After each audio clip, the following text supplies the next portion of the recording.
नमस्कार दोस्तों, सत्य सारथी में आप सभी का स्वागत है। पिछले 4 दिनों से भारतीय संसद कुरुक्षेत्र का मैदान बन गया है। सम्मानित माननीय नेताजी लोग, सांसद लोग एक दूसरे से कुत्ते बिल्ली की तरह लड़ रहे हैं। स्कूल में जैसे छोटे बच्चे लड़ते हैं ना कि मैडम इसने मेरी पेंसिल तोड़ दी, मैडम इसने मेरा टॉफ़ी गिरा दिया, मैडम इसने मेरी कान खींची, कुछ उसी तरह का दृश्य संसद में देखने को मिल रहा है। जिन माननीय लोगों को चुन के भेजा गया है कि संसद में जाएंगे, वो जनता के मुद्दे उठाएंगे, जनता की भलाई के लिए काम करेंगे, अच्छी अच्छी योजनाएं लाएंगे, बहस करेंगे, वो वहाँ पे मारपीट गाली गलौज जैसे कृत्य करते नज़र आ रहे हैं। ऐसा लग रहा है कि जैसे अब ये राजनीतिक दुश्मनी न होकर व्यक्तिगत दुश्मनी हो गई है। सत्ता पक्ष और विपक्ष में टेंशन इतना ज़्यादा बढ़ गया है कि ये मामला अब राजनीतिक से बढ़ के व्यक्तिगत हो गया है। हम इसके सारे पहलुओं पर एक एक करके चर्चा करेंगे, पर अब ये ऐसा लगने लगा है कि ये मामला राजनीतिक नहीं रहा। ये पर्सनल ईगो, अपने को एक दूसरे से श्रेष्ठ दिखाने और पर्सनल खुन्नस का मामला बन गया है। तो मामला था संसद में राष्ट्रपति के अभिभाषण के बाद धन्यवाद प्रस्ताव का। जैसा कि हरदम से होते आया है कि राष्ट्रपति अपना भाषण देते हैं, उसके बाद धन्यवाद प्रस्ताव आता है जिसमें पक्ष विपक्ष दोनों चर्चा करता है। तो इसी चर्चा के क्रम में राहुल गांधी ने गलवान घाटी में चीनी घुसपैठ के बारे में एक सवाल पूछना चाहा, जिसका संदर्भ उन्होंने M.M. नरवणे की किताब से लिया, जो कि अभी प्रकाशित नहीं हुआ है। तो उस पर आसन ने ऑब्जेक्शन दर्ज कराया, राजनाथ सिंह ने ऑब्जेक्शन दर्ज कराया, गृह मंत्री अमित शाह जी ने ऑब्जेक्शन दर्ज कराया कि भैया ये किताब अभी पब्लिश नहीं हुई है, इसके हवाले से आप कुछ कोट नहीं कर सकते हैं। तो उन्होंने कहा कि नहीं, इसका एक हिस्सा कारवां में पब्लिश हुआ है, वो ले आए थे पन्ना, दिखा रहे थे कि मैं उसी के हवाले से कोट कर रहा हूँ और मैं उसी को कोट करके सवाल पूछना चाहता हूँ माननीय गृह मंत्री से, माननीय प्रधानमंत्री से। तो इसके जवाब में राजनाथ सिंह जी ने कहा कि जो किताब पब्लिश ही नहीं हुई है उसके हवाले से आप सवाल कैसे पूछ सकते हैं। ये संसद की परंपरा रही है, संसद में इस तरह की चीज़ें बैन है कि जो किताब प्रामाणिक न हो, न्यूज़पेपर की कटिंग, किसी पत्रिका की कटिंग, यानी जो भी ऑथेंटिक नहीं है उसको आप कोट नहीं कर सकते हैं, क्योंकि संसद में जो बात कही जाती है वो रिकॉर्ड में रहती है, यानी कभी भी आने वाली पीढ़ी, आने वाले समय में भी उसको कोट किया जा सकता है, उसको उठाया जा सकता है, उसके हवाले से बात कही जा सकती है। तो कुछ भी गलत तथ्य आप संसद में नहीं रख सकते हैं। तो उन्होंने विरोध दर्ज कराया। राहुल गांधी उस पर अड़ गए पूरी। जब राहुल गांधी अड़ गए तो फिर पूरी कांग्रेस अड़ गई कि नहीं, इनको उसी पे बोलना है, ये उसी पे बोलेंगे। फिर हंगामा बढ़ने लगा और हंगामा इतना ज़्यादा बढ़ गया कि संसद की कार्यवाही को सस्पेंड करना पड़ा कुछ देर के लिए। आगे भी जब संसद की कार्यवाही चली तो राहुल गांधी बिल्कुल एकदम अड़े हुए थे कि नहीं, मैं जब भी बोलूँगा तब इसी मुद्दे पे बोलूँगा और उसी को कोट करके बोलूँगा। हालांकि सत्ता पक्ष ने ऑप्शन दिया कि भाई आप अगर कुछ सवाल पूछना चाहते हैं तो उसको बिना कोट किए सवाल पूछिए, हम आपको जवाब देंगे, लेकिन चूंकि जो चीज़ ऑथेंटिक नहीं है उसको कोट करके आप सवाल नहीं पूछ सकते। तो राहुल गांधी ने इसे अपने अहम का, अपने जिद का मुद्दा बना लिया कि मुझे कैसे कोई रोक सकता है, मैं राहुल गांधी हूँ, मैं जो चाहूँगा वो करूँगा, मैं जो चाहूँगा वो वैसे करूँगा, संसद के नियम कानून गए भाड़ में, मुझे जो ठीक लगता है वही नियम है।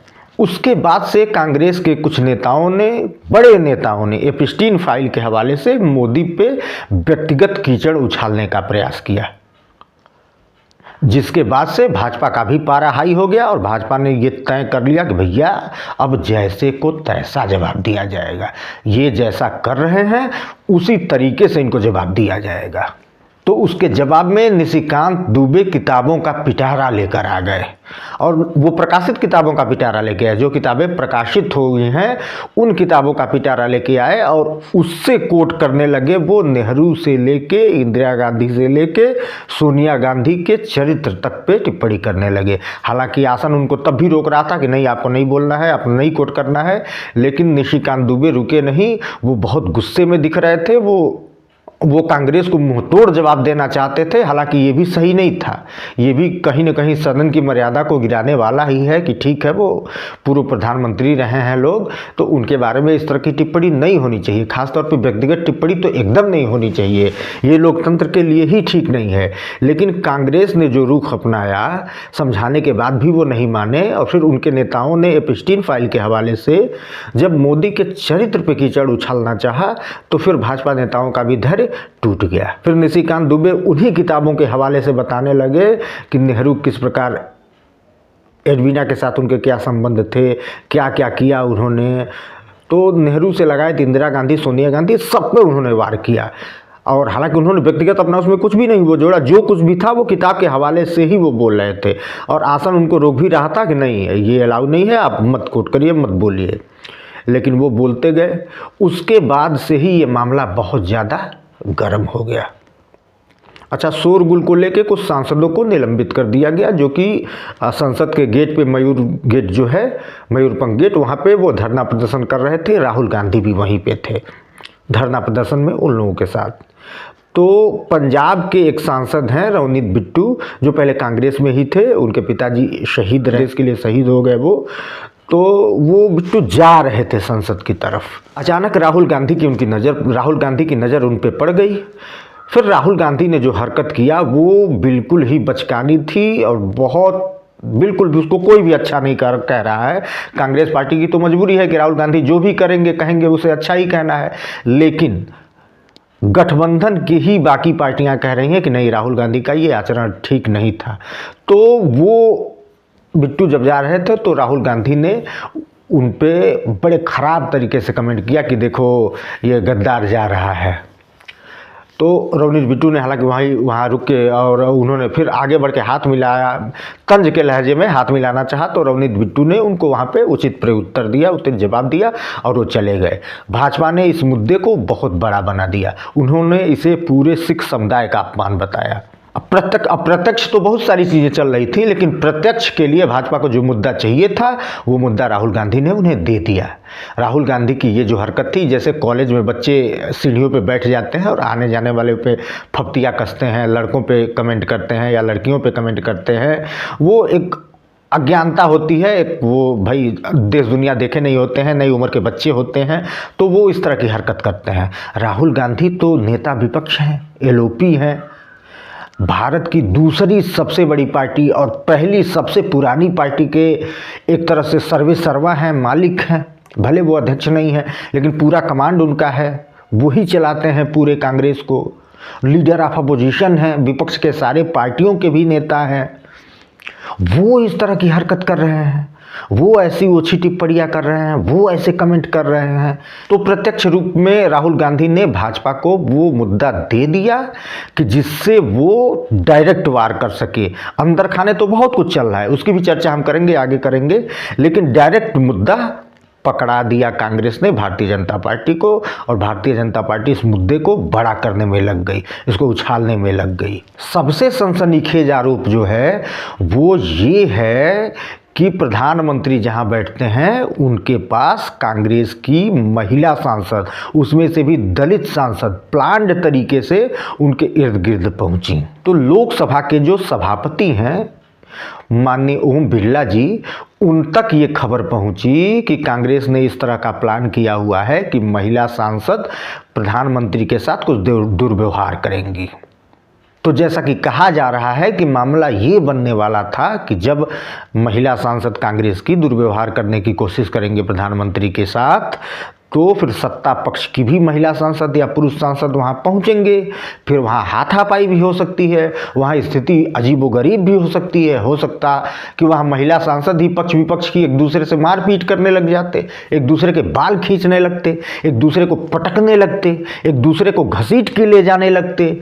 उसके बाद जो वो दृश्य होता वो बहुत ही अगली होता, पूरी दुनिया में भारतीय लोकतंत्र शर्मसार होता।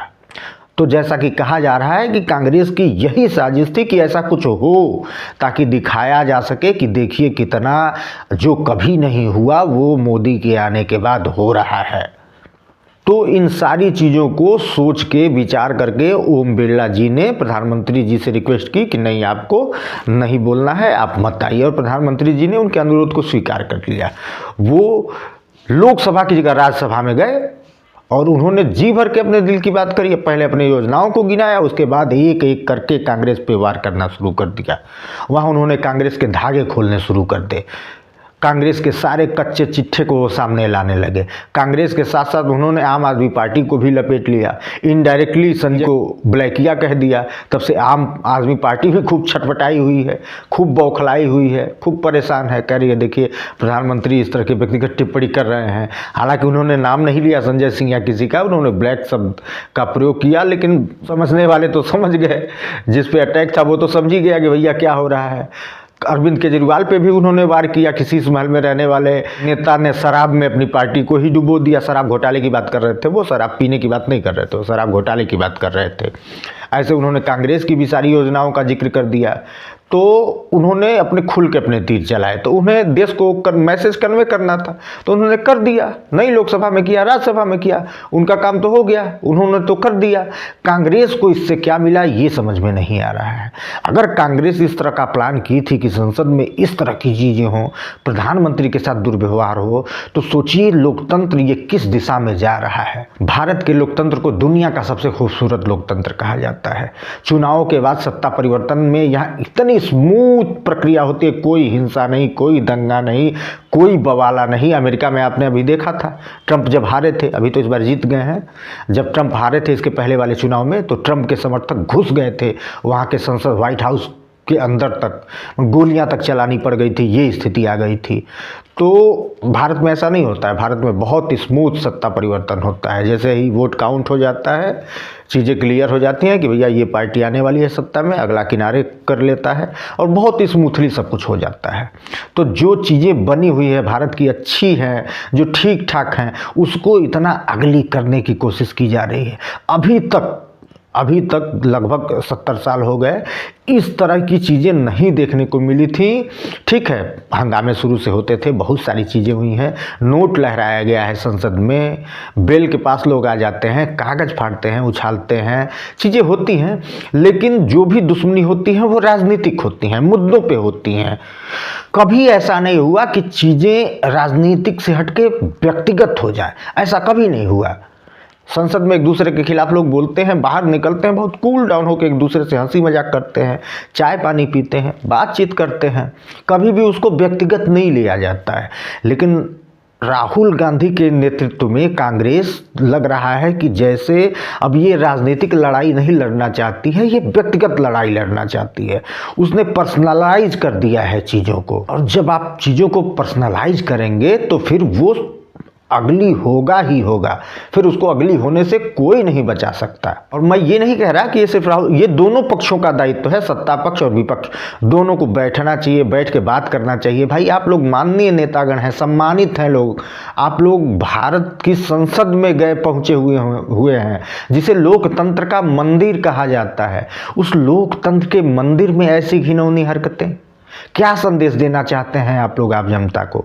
आपस में बैठिए, आपस में बात करिए। ठीक है, मुद्दों पे लड़ाई होनी चाहिए, इसी के लिए लोकतंत्र बना हुआ है कि मुद्दों पे घनघोर युद्ध हो, हर कोई अपना विचार रखे, हर कोई अगर कहाँ सत्ता पक्ष में कुछ कमियां हैं तो विपक्ष उसको उजागर करे, उसको सामने लाए।